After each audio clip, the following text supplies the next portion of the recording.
Estamos presentando a las 7 a.m.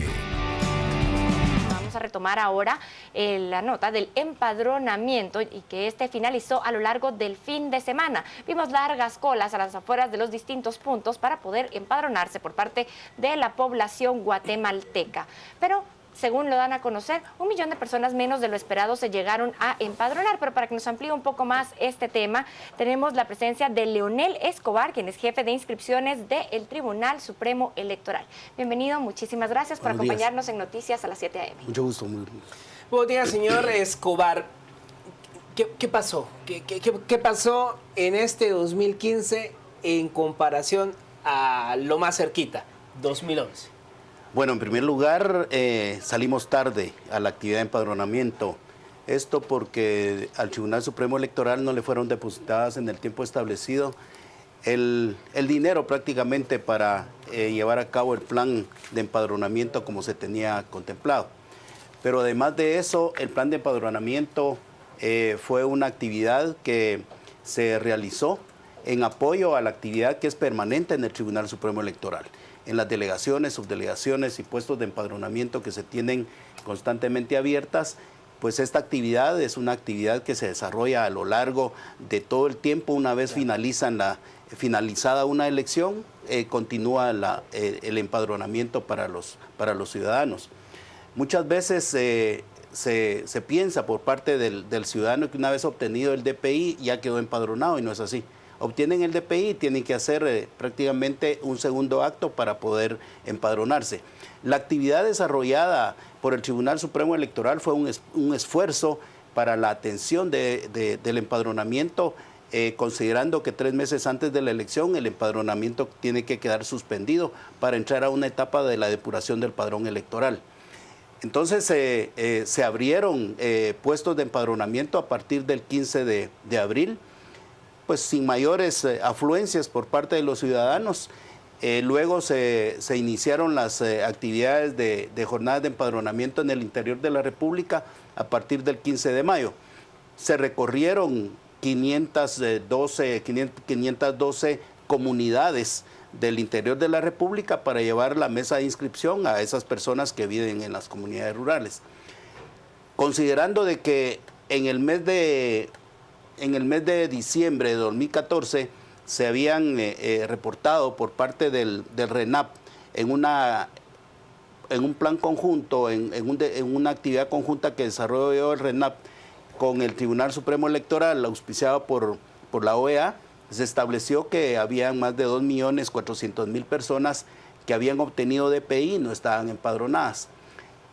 Con esa base se hizo una proyección y se manifestó por parte del Tribunal Supremo Electoral que la cifra a alcanzar eran de 8.200.000 empadronados para este año de elecciones. Señor Escobar, usted mencionaba que se salió tarde, esto debido a la ausencia de fondos, pero vemos cómo en esta ocasión el sentir general de la población, incluso nos lo han trasladado a través de las redes sociales, es que no se hizo un llamado concreto a la participación, se hizo muy poco esfuerzo por parte del Tribunal Supremo Electoral a la población para que llegaran a empadronarse. Incluso muchas personas se enteraron en la última semana, y esto debido a un movimiento que se hizo por parte de distintas asociaciones civiles a través de las redes sociales. ¿A qué se debió esta falta de motivación por parte del Tribunal Supremo Electoral? Bueno, es consecuencia de la misma falta de fondos. No se llevó a cabo un plan de divulgación como se ha tenido en otras oportunidades, precisamente por esta reducción de fondos hacia el tribunal.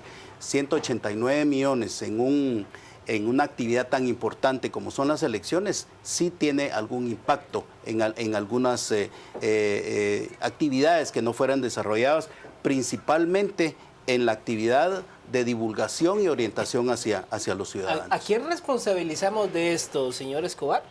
¿Quién no hizo la transferencia? ¿Quién no la aprobó? Bueno, mire, por parte del Tribunal Supremo Electoral se hicieron todas las actividades tendientes a presentar un presupuesto, a que se les aprobara el presupuesto, pero quien da la plata, ustedes saben quién es, no la dio, pues.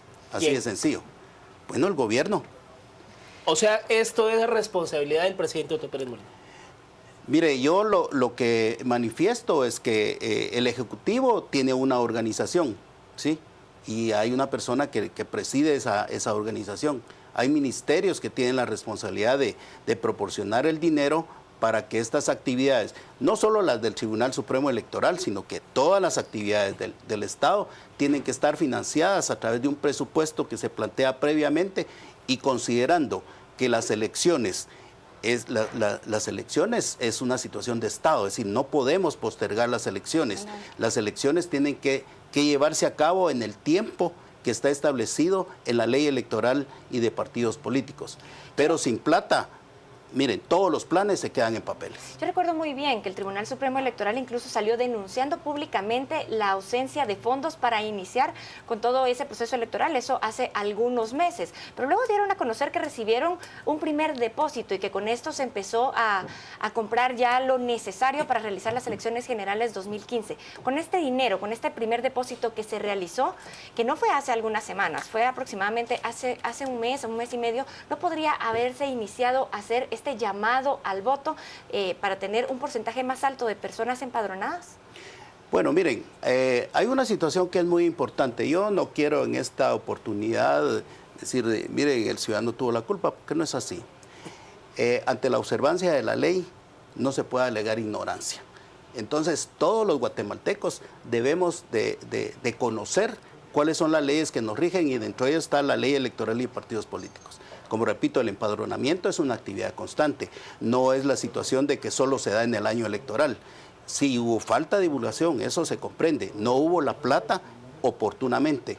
Entonces, ese plan de empadronamiento, que es apoyo a la actividad constante que desarrolla el Tribunal Supremo Electoral, se vio mermada en tiempo y lógicamente en atención hacia el ciudadano.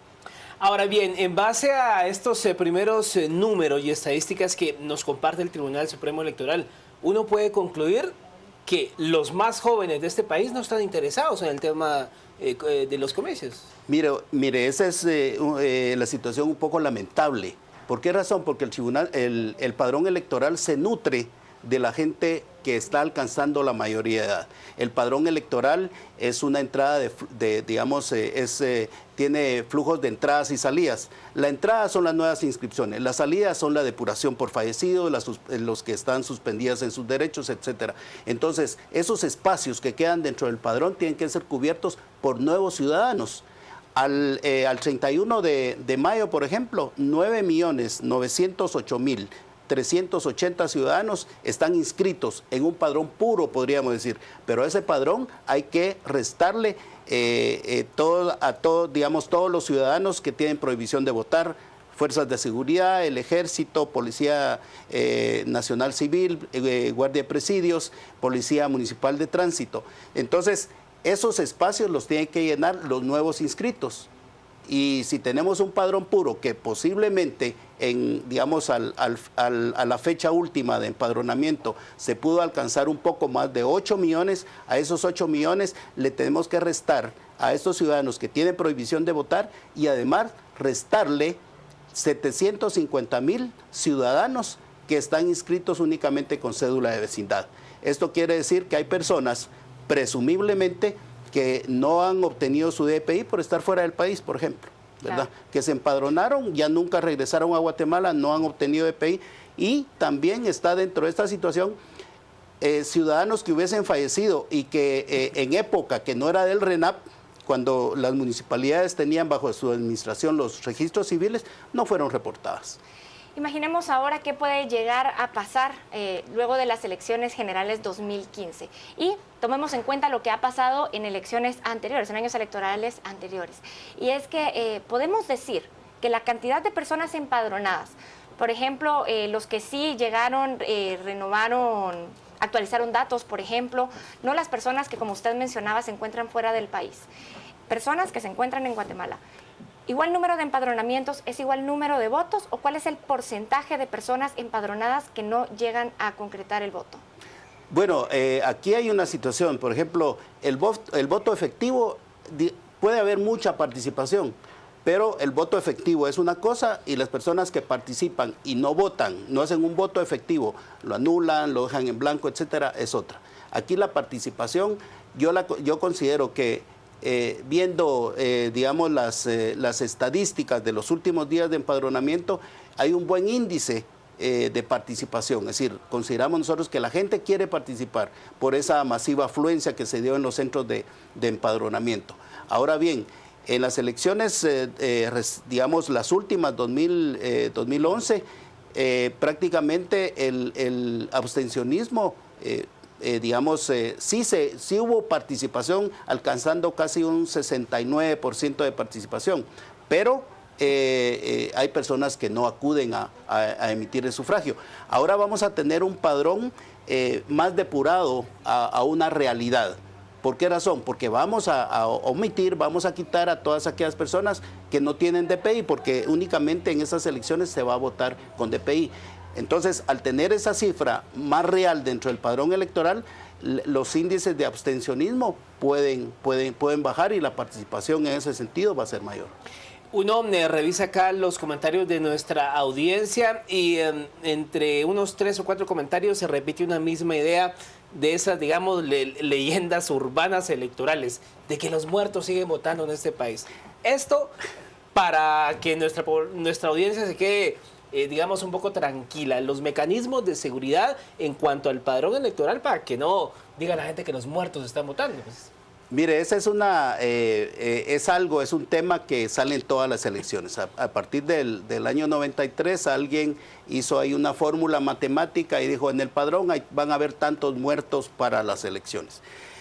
Decir que en el padrón no van a haber muertos el día de las elecciones, eso es falso. Es decir, es una mentira. ¿Por qué razón? Nosotros cerramos el padrón electoral, digamos, la actividad de empadronamiento se cerró el día 6. Luego entramos a una fase de depuración del padrón electoral. Imprimimos el padrón electoral un mes antes de la elección. Pero ¿qué pasa? Impreso el padrón, ya nadie lo toca, ya no hay depuración, no hay nada. Pero ¿qué sucede con las personas que siguen falleciendo y están integrando el padrón electoral? Pues ahí están. Es decir, no hay ningún mecanismo de cómo hacer para omitir. Y el día de las elecciones alguien puede decir, mire, pero fulano que falleció ayer ahí está en el padrón, pero eso, en ningún lugar del mundo podemos tener un padrón puro en relación a los fallecidos por esa situación. Porque no podemos estar, digamos, tener impreso el padrón y al siguiente día imprimir otro porque ya hubo fallecidos. Pero que los muertos votan, eso es aparte. Es decir, eso es aparte y con las disculpas de las personas fallecidas, pero ningún muerto va a votar. Pues. Entonces usted asegura que únicamente las personas que fallecen desde el momento que se cierra la depuración hasta el momento que se dan las elecciones son las personas fallecidas que van a aparecer dentro del padrón, porque muchas personas aseguran que incluso sus hijos que nacieron, no sé, hace muchísimos años, hace 25 años, fallecieron siendo unos bebés, pues ellos se han dado cuenta que han llegado a votar incluso. Entonces usted nos asegura que esto es totalmente falso y que únicamente las personas que fallecen entre este periodo son los únicos que aparecerán dentro del padrón.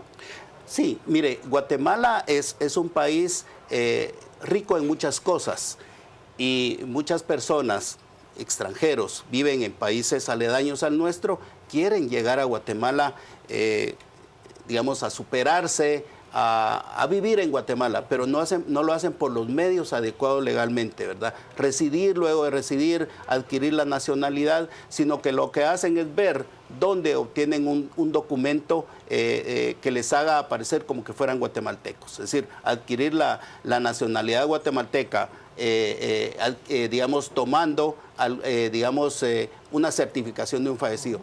Con la situación del DPI es aparte. Eso se hacía antes con la cédula de vecindad porque no tenía mayores tramas de seguridad, etcétera.